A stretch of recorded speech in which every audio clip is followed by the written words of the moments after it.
여러분들 조선시대의 기생하면 누가 가장 먼저 떠오르시나요? 조선 전기의 최고의 시인이자 예술가 황진이, 아니면 조선을 뒤흔들었던 스캔들의 주인공 어우동이 떠오르실 텐데요. 오늘의 주인공을 알게 되신다면 분명 생각이 바뀌실 겁니다. 아니 뭐 얼마나 대단한 일을 했길래 어우동보다 더 그렇다는 거야? 뭐 간단하게 말씀드리자면 무려 40년간 간통을 한 죄로 처벌을 받은 여자의 이야기인데, 지금 벌어져도 대한민국이 놀라 자빠질 그런 이야기입니다. 그런데 이런 사건이 그 조선시대에서 벌어진 거니까 이 선비님들이 얼마나 당황했겠냐고. 심지어는 본인 스스로를 창기, 즉 매춘부라고 부르며 탕탕탕탕 한 생활을 이어갔던 그녀. 지나가다가 괜찮아 보이는 남자 있으면 그냥 길바닥에서도 하고, 집에서 누워있다가 지나가는 남편 조카 보고 눈 맞아서 하고. 자, 그럼 오늘의 1급 비밀, 신분, 나이, 장소를 가리지 않는 조선의 파무파타 유감동의 불륜 스캔들 편 지금 시작합니다. 때는 바야흐로 조선시대 전기, 그것도 세종대왕 시절로 거슬러 올라가야 합니다. 이 시절 한양에서 알만한 사람들은 다 아는 그런 양반집이 있었는데요. 당시 조선시대의 검한성을 1화 불리는 직책을 가진 유기수라는 사람이었죠. 뭐 지금으로 이야기하자면 명예 서울시장 요 정도라고 볼 수 있는 그런 사람입니다. 그러던 어느 날 유기수가 딸을 낳게 되는데, 그 딸의 이름이 바로 유감동. 이런 집에서 태어난 딸인데 얼마나 편하게 자랐겠어요. 그러다 보니 진짜 곱게 자라나게 됩니다. 근데 뭐 꼭 양반집에서 태어났다고 곱게 자란 건 또 아니었는데, 어릴 때부터 기억력이 워낙 좋았던 거야. 뭐 천자문도 그냥 외워버리고 논어든 뭐든 그냥 다 알아서 배울 정도였던 거지. 게다가 글까지 잘 써. 이러니 뭐 순탄하다 못해 거의 엘리트 코스를 밟고 양반 생활을 해오던 여성이었죠. 그러다 보니 유감동이랑 결혼하고 싶어하던 남자들이 아주 줄을 섰던 겁니다. 그러던 그때 아버지 유기수의 눈에 든 인물이 있었으니 바로 평강현감을 지낸 최준기라는 인물이었죠. 결국 유감동은 최준기와 정약 결혼을 하게 되는데, 워낙 유명한 양반가 집안에서 결혼을 하다 보니 글이나 시 뭐 이런 거 쓰면서 유유자적하게 살 거라 생각하고 있었죠. 그런데 이렇게 가질 것 다 가진 것처럼 보이는 유감동에게도 고민이 하나 있었는데, 기존부터 앓고 있던 병이 하나 있었던 거야. 아무리 유명한 양반집이어도 쉽게 고칠 수 있는 그런 병이 아니었던 거지. 결국 거처를 옮겨가면서 요양을 받아야만 했는데, 그렇게 여느 날과 다름없이 치료를 받기 위해 이동을 하고 있던 유감동. 그러던 중 이상한 기운을 내뿜는 한 남자가 옆을 지나가는데, 그러더니 뒤를 돌아 유감동을 부르기 시작합니다. 딱 보니까 니년이 아주 곱구나. 제발 나를 그냥 보내주게. 보내준다면 더 이상 문제 삼지 않겠네. 니년이 문제를 삼을 수 있을 것 같아? 어디 한번 해봐. 하지마, 안돼.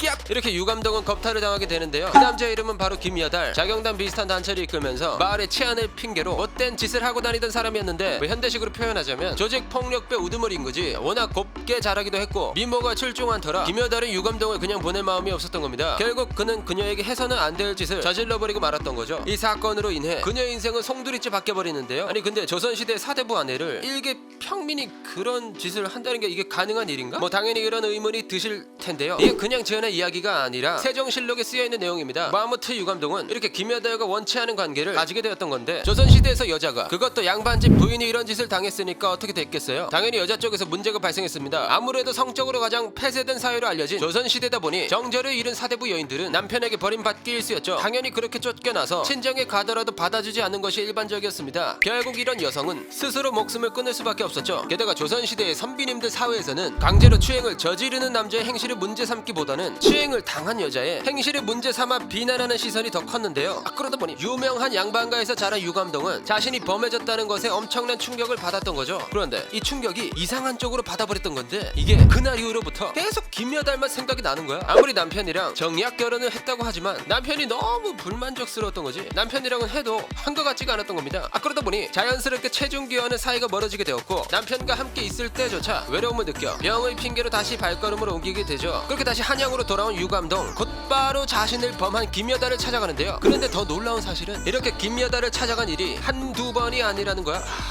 어떡하지? 계속 생각나네. 안되겠다. 한 번 더 하러 가야지. 서방님, 제가 소변이 좀 마려워서 소변 좀 누고 오겠습니다. 그래 저거 잘 갔다 와. 뭐 이런 식으로 소변이 마렵다는 핑계로 집을 나와 김여달을 만나러 간 적도 있었죠. 아니 더 웃긴 건 김여달과 그렇게 음란하고 더티한 삶을 보내면서도 자신의 성욕을 주체할 수 없어 다른 남자들까지 탐했다는 건데요. 그러다 보니 이 선비의 나라 조선시대에서 소문이 안 나겠냐고, 결국 이 소문은 한양 전체에 다 퍼지게 되었고, 이 사실은 남편 최준기의 귀까지 들리게 되는데요. 야, 년아 일로 와봐. 네? 왜 그러시죠 서방님? 인연이 끝까지 모른 척하네. 내가 너 몸 굴리고 다니는 거 평생 모를 줄 알았어?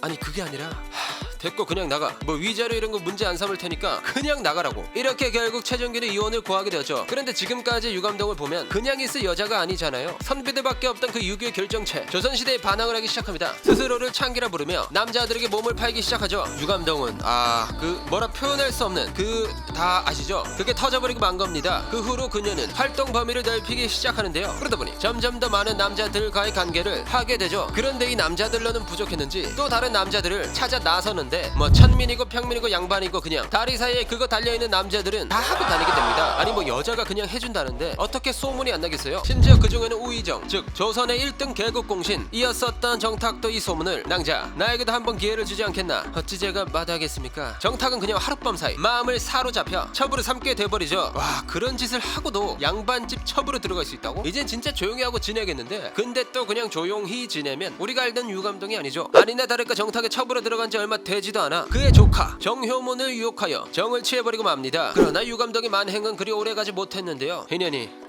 감히 조카랑 무엇을 한 것이냐. 아 이걸 들켜버리네. 유감이네요.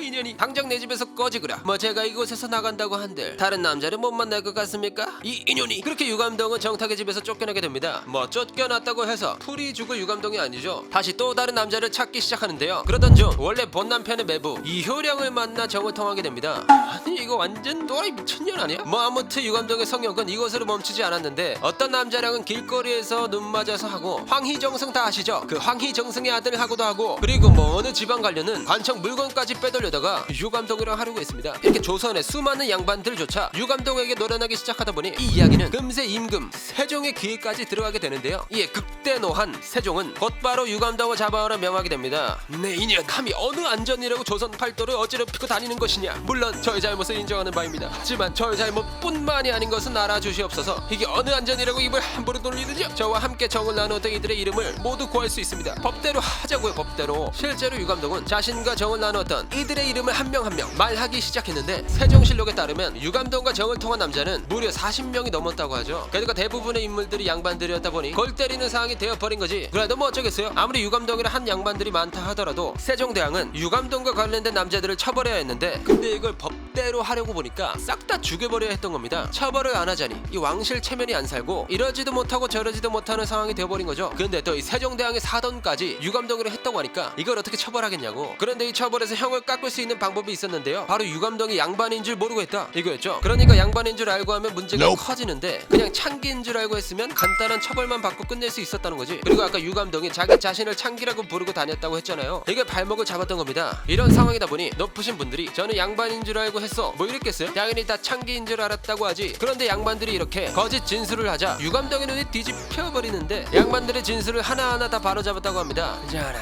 저는 진짜 양반인지 몰랐사옵니다. 아니 야 너 내가 양반이라고 하니까 더 좋다며. 그래도 그 이제 와서 오리발 내미는 거야? 아니 난 그런 적이 없어. 야 너 옆에 있는 노비 일로 와봐. 니네 주인이 그런 말 하는 거 들었어 못 들었어? 뭐 이런 식으로 양반들을 상대로 무쌍을 찍어버렸던 거죠. 이렇게 유감동 스캔들은 일이 커질 대로 커져 버리는데요. 아니 이 한반도가 여자 한 명 때문에 이렇게 흔들린 거 아니야? 그러다 보니 세종대왕도 고개를 절레절레 저으면서 조사를 멈출 수밖에 없었습니다. 결국 유감동이 말한 40명 중 20명만 처벌을 받게 되었는데 이 처벌을 받은 사람조차 극형에 처해진 사람은 아무도 없었죠. 일단 뭐 조선시대에 여자가 간통을 저지른 것도 그렇고 이 여자 자체가 음녀다 뭐 이런 이유로 극형에 처해지진 않았던 겁니다. 결국 뭐 곤장 몇 대 맞고 아니면 파면당하고 뭐 이런 처벌만 받고 이 사건은 일단락되고 말죠. 선비사이다 보니까 유감동의 음탕함이 이런 사건을 불러일으켰다 뭐 이런 거죠. 근데 사실 아예 틀린 말도 아니긴 하잖아요. 아니 근데 유감동 얘는 막 양반들 꼬셔다가 하고 그랬는데 아무런 처벌도 안 받은 거야? 에이 조선시대인데 당연히 유감동도 처벌을 받았습니다. 일단 유감동이 곤장을 맞은 건 물론이고 신분이 양반에서 노비로 강등당해 변방으로 가게 됩니다. 물론 여기서 끝은 아니었는데 유감동의 아버지 유기수를 포함해서 그의 가족들이 전부 곤장을 맞고 파직당하게 되죠. 근데 더 충격적인 건 여기서 끝이 아니었습니다. 유감동의 노비 신분으로 변방으로 갔다고 했잖아요. 여기서도 남자들이랑 막 했다는 거야. 진짜 조선시대 역대급 프리한 여자였다는 거지. 자 그럼 조선시대에 이런 당돌한 여인이 있었다는 것에 충격을 받으며 오늘의 1급 비밀 마치도록 하겠습니다. 다음에 또 다른 이야기를 담은 서류 1급 비밀 파일을 들고 다시 찾아오도록 하겠습니다. 감사합니다.